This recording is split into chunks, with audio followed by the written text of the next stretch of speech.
Thank you, Council President. I also wanted to thank everyone who was out here this evening virtually. There's people watching. I know that. I appreciate the many emails that I have gotten over the last several weeks. I appreciate the officers on this call for extending a meeting. I plan to vote against ratifying this contract right now, and I want to explain why. This is a moment of reckoning nationally with policing issues and how they intersect with racism, right? So to acknowledge that openly is not, in my view, to lay the nation's problems at the feet of the Pawtucket Police, although it might feel that way. Rather, it is to consider and honor the way that people's experiences throughout this country resonate with people's experiences here in our community. We are the stewards of that experience in a lot of ways. George Floyd's murder was chilling. It brought home people's experiences of racism that have occurred in other situations. It sparked a national dialogue.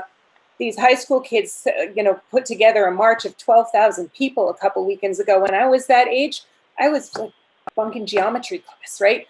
I'm a white person. I represent many people of color. I openly acknowledge that I can never understand how that must feel, right? It's my job to listen. That seems to be a theme tonight. But the thing that I have heard without exception from those who called in is that they want a delay on the contract.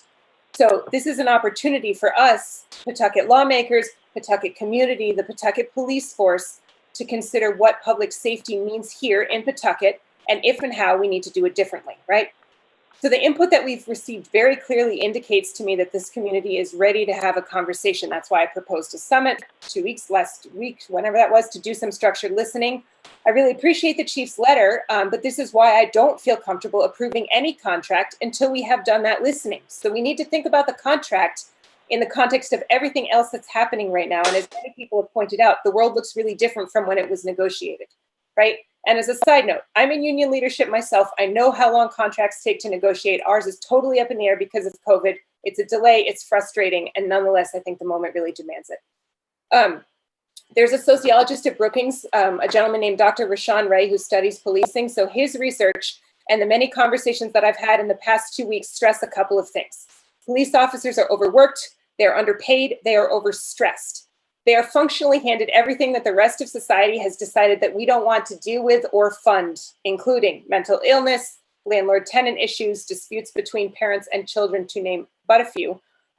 And per that research, about 90% of calls for service have nothing to do with anything violent, right? Potholes or McDonald's being closed or loose animal. I don't know how those numbers map onto Pawtucket, but I would imagine they're close.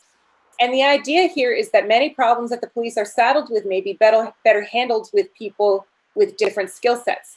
And police work, as we currently have it set up, asks officers to be, marriage counselors, mental health crisis professionals, conflict negotiators, social workers, child advocates, traffic safety experts, sexual assault experts, and also occasionally public safety officers who are authorized to use force. I don't think that this arrangement sets anyone up to succeed, not the police, not the community, and I think that we really need to talk about it.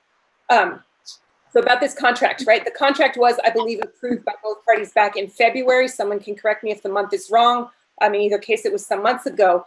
Given that delay, it seems more than reasonable to offer another 2 or 3 weeks worth of postponement, to have a third party look at it, to arrange for some community input, because it's already been months without passage by the council, right?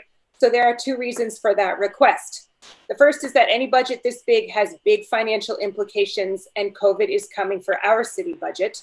Anything that we're passing right now deserves extra scrutiny, and it would deserve that even if we weren't in the middle of a national debate about policing. But second, we are in the middle of a national debate about policing, and we have heard from almost 40 extremely impassioned people this evening who have strong feelings about how community safety could look. I would like for a third party to take a look at this. I would like for the community to take a look at this. I would like an eye towards helping Pawtucket identify whether this draft has things in it that are problematic from a justice perspective, either on the city's part, on the police's part, or on both parties' parts, right? This is a moment for us to pause. It's a moment for us to engage the research, to consult experts and the community, and to lead in a way that can increase freedom and prosperity and well-being and safety for everybody here. So thank you for the time, Council President.